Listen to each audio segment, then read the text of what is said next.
नमस्कार। आज हम आपको बताएंगे हाइपर एसिडिटी, गैस, अपच, कब्ज के घरेलू उपाय। आप देख रहे होंगे हमारे सामने बहुत सी ऐसी चीज़ें पड़ी हैं जो हमारे घर में नित्य उपयोग में आती हैं, और इनमें से कुछ चीज़ें ऐसी हैं जो हमारी ये सब बीमारियों को दूर करती हैं, और कुछ चीज़ें ऐसी भी हैं जो हमारे को बीमारी ये बढ़ाती हैं, एसिडिटी बढ़ाती हैं। मैं बारी बारी से आपको बताऊंगा कि जो एसिडिटी की समस्या है वो होती है जब खाना प्रॉपर पचता नहीं है। जब पचता नहीं है तो आगे जाता नहीं है, वो सड़ता है पेट में।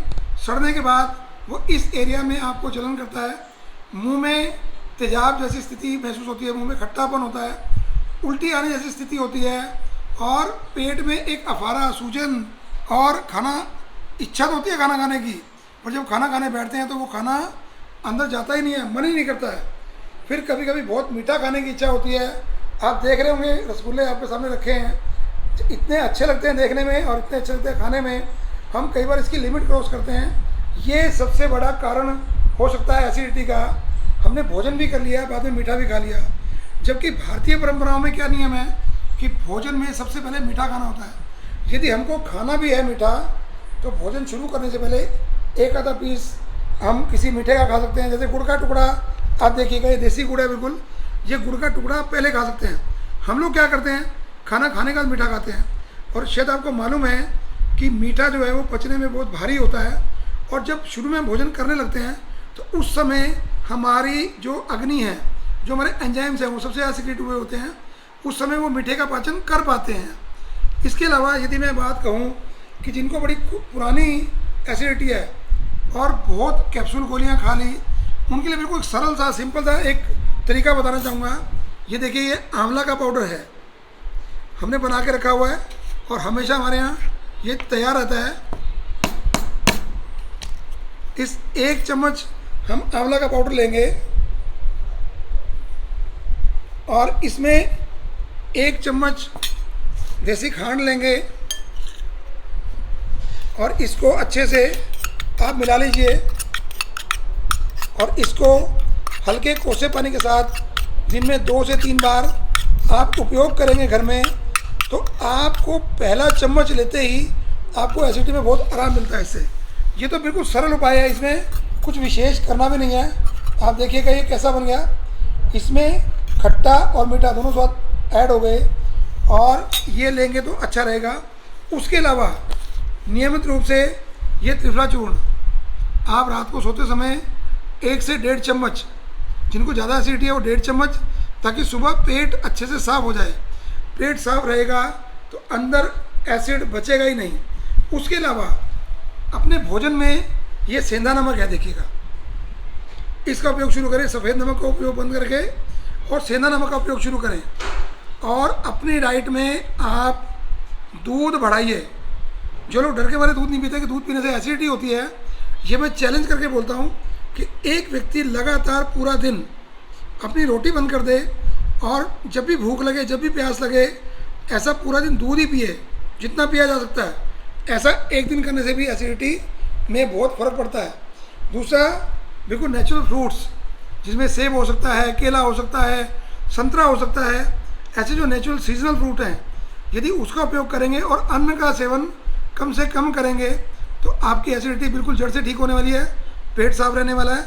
अभी लोग कहेंगे कि उधर तो एसिडिटी है, उधर आप संतरा खिला रहे हो। आपको शायद मालूम है कि नहीं मालूम है कि जो फ्रूट में जो सिट्रिक एसिड होता है वो हमारे डाइजेशन को स्ट्रॉन्ग करता है, विटामिन सी देता है। जब विटामिन सी मिलता है तो लीवर की डिटॉक्सिफिकेशन होती है। जब लीवर की डिटॉक्सिफिकेशन होती है, लीवर प्रॉपर काम करता है, स्टमक प्रॉपर काम करता है, फिर आंतड़ियाँ भी अपना काम अच्छे से कर पाती हैं। जब अच्छे से काम होगा तो डाइजेशन बहुत अच्छे से चलेगा। उसके अलावा ये देखिए, बिल्कुल सिंपल अदरक है ये, इसको आप अपनी डाइट में ऐड कर लीजिए। इसका एक तरीका और भी कर सकते हैं कि यदि भूख नहीं लग रही, आपको अपच हो रखा है, मुंह का स्वाद खराब हुआ है, तो इस अदरक का भी इतना टुकड़ा है, छोटा सा मैं बता रहा हूँ, इसको काट लीजिए बिल्कुल बारीक बारीक, इसमें सेंधा नमक डाल दीजिए और थोड़ा सा नींबू निचोड़ दीजिए इस पर, और इसको भोजन से पहले इसका उपयोग कर लीजिए, तो आपकी इंडाइजेशन की समस्या खत्म हो जाएगी। सब्जियों में आप घिया का उपयोग करें। इस घिया को आप कच्ची भी खा सकते हैं। देखिए कितनी कोमल नरम घिया है और ऑर्गेनिक हमारे घर की उगी हुई है। इसको आप बिल्कुल कच्चा भी खा लेंगे तो एसिडिटी ठीक होगी। इसके अलावा सब्जियों में तोरी की सब्जी खाएं। उसके अलावा आप लौंग का उपयोग, देखिए जैसे मैं मुंह में रख रहा हूँ इसको आप मुंह में रखिए, चबाना तो चबा सकते हैं, नहीं तो मुंह में रखिए साइड पे। धीरे धीरे मुंह का स्वाद ठीक होना शुरू होगा, डाइजेशन ठीक होना शुरू होगा। मैं डॉक्टर मनोज विमानी MD आयुर्वेद पंचकर्मा आयुर्वेद करनाल से आपको बताना चाहूँगा कि किन किन चीज़ों से आप बचें। अभी हमने क्या कहा, क्या क्या खाएं, अब किन किन चीज़ों से बचें उस पर बात करते हैं। देखिए करेला है, ये जब भी बनेगा सूखा बनेगा, ये सूखी सब्जी में आता है और तल के बनता है। तो जब ये तल के बनेगा तो इसको डाइजेस्ट करने के लिए हमको ज़्यादा एसिड प्रोड्यूस करना पड़ेगा बॉडी को, नॉर्मली भी। तो वो बॉडी में जब एसिड ज़्यादा बनेगा तो वो अंदर तंग करेगा। उसके अलावा ये प्याज का, कच्चे प्याज का उपयोग आपको कम से कम करना है, ये ध्यान रखिएगा। और टमाटर का भी उपयोग जितना कम कर सकते हैं उतना अच्छा है। वैसे तो विटामिन C का ये बहुत अच्छा सोर्स है, पर इसकी जो डाइजेशन है वो स्ट्रॉन्ग होती है। इसके अंदर जो सीड्स हैं वो पचते नहीं है ध्यान से अच्छे से, तो इसका उपयोग जितना कम कर सके उतना अच्छा है।